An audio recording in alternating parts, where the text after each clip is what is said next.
বর্তমানে সৌদি আরবে মানুষ আসতেছে পেটে ভাতে প্রবাস করার জন্য। হয়তো আপনার কাছে কথাটা খারাপ লাগতেছে।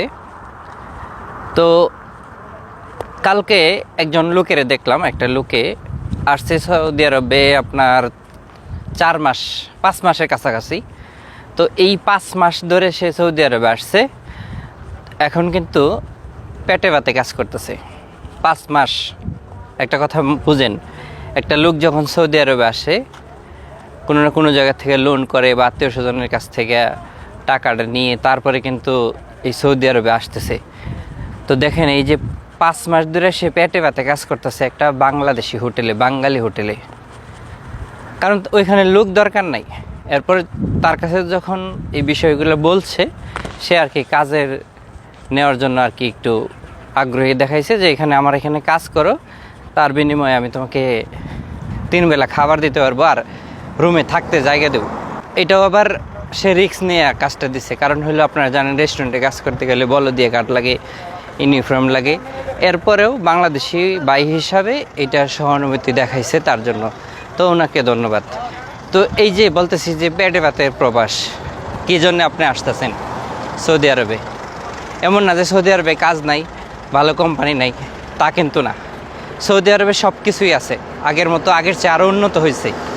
কিন্তু এরপরেও আমরা কেন ধোঁকা খাচ্ছি, আমাদের কেন এই অবস্থা হচ্ছে? এই যে আপনার এখন আরেকটা কথা বলি, যে বর্তমানে যে তাকামাল সার্টিফিকেট এটা লাগবে বাধ্যতামূলক। তো এইটা হয়েও কিন্তু কোনো লাভ নাই, এটা হয়েও কিন্তু কোনো আমাদের জন্য কোনো লাভ হচ্ছে না। কেন হচ্ছে না? তো এইটা দিয়ে যে সার্টিফিকেট দিয়ে এই যে সৌদি আরবে আসার পরে যে আপনি সঠিক জায়গায় কাজ পাবেন, সেটাও কিন্তু না। এই পেটে ভাতে প্রবাস কেন বলতেছি, 5 লক্ষ টাকা খরচ করে আপনি আসছেন, আসার পরে 3 বেলা খাওয়ার জন্য একটা দোকানে আপনাকে কাজ করতেছেন, অথচ কোনো বেতন পাচ্ছেন না। এটা কি আপনার দোষ? কতটুকু আপনার দোষ? এখানে আপনি 5 লক্ষ টাকা তো দিছেন, দালালরে দিছেন। তো দালাল আবার এখান থেকে ভিসা কিনে এজেন্সির মাধ্যমে যেভাবে হোক আপনাকে এই দেশে নিয়ে আসছে। তো আপনি এখন কি করবেন? এরকম প্রতারণার শিকার কিন্তু হাজার হাজার প্রবাসী হচ্ছে সৌদি আরবে। তো এইটা মূল কারণ হচ্ছে 3 মাসের ইকামা। এই 3 মাসের ইকামা যে পর্যন্ত সৌদি আরবে বন্ধ না হবে, তো সেই পর্যন্ত মানুষ প্রতিনিয়তই প্রতারণার শিকার হবে। এখন আপনি যদি এই সৌদি আরবে আসতে চান, পেটে ভাতে প্রবাস যেন আপনার না করতে হয়, সেই জন্য কী করতে হবে? আপনাকে ভালো কোম্পানিতে আসতে হবে। এখানে আসার পর আপনাকে কাজ দিবে ওই সমস্ত ভিসার গুল্লি মারেন, ওই ভিসাতে আপনি আসবেনই না, ওইটাতে আসার দরকার নাই। বড় এজেন্সি যখন ডেলিকেটের অ্যারেঞ্জ করে, বড় বড় কোম্পানির যখন ডেলিকেট যায় বাংলাদেশে, তখন আপনি বিদেশে আসবেন। অস্থিরতা যখনই দেখান, তখনই যে আপনাকে নিয়ে আসবে এরকম ইকামা দেয়া, আনার পরে কাজ পাবেন না।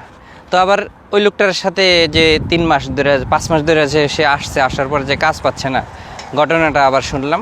এখানে যদি কারোর মাধ্যমে কাজ নিতে যায়, তো সেই ক্ষেত্রে কিন্তু তার টাকা লাগতেছে, কেউ কিন্তু আপনাকে কাজ দিচ্ছে না ফ্রিতে। তো কাজ কী জন্য সে পাইতেছে না?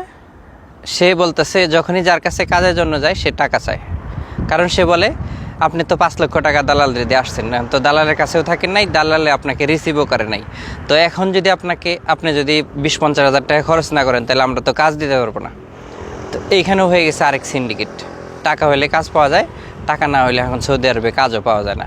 এই যে আপনি টিকটকে, ফেসবুকে দেখবেন যে এত লোকের কাজ দিতেছে, ফোন করে দেখেন টাকা লাগবে। টাকা হলে ঠিকই কাজ দিচ্ছে, আবার কারো কারোর সাথে প্রতারণাও করতেছে। তো আপনার জন্য এরকম পেটে ভাতে প্রবাস না করতে হয়, সেই লক্ষ্যে আমার এই ভিডিও। তো আপনি ভালো একটা কোম্পানিতে আগে কাজ শিখেন, কি কাজ করবেন সৌদি আরবে এসে, ওই কাজটা নির্ধারণ করে ওই কাজটা ভালোভাবে শিখেন। সৌদি আরবে সব ধরনের কাজ আছে। আমার ভিডিওতে আবার অনেকে কমেন্টস করে, ভাই আপনি কি এত কিছু শিখে সৌদি আরবে গেছিলেন? না ভাই, আমি এত কিছু শিখে আসি নাই, তবে আমি একটা ট্রেড নিয়ে আসছিলাম। যখন আসছি একটা ট্রেডের মাধ্যমে আসছি, তো সেই জায়গা থেকেও কিন্তু আমি প্রতারণার শিকার হয়েছি।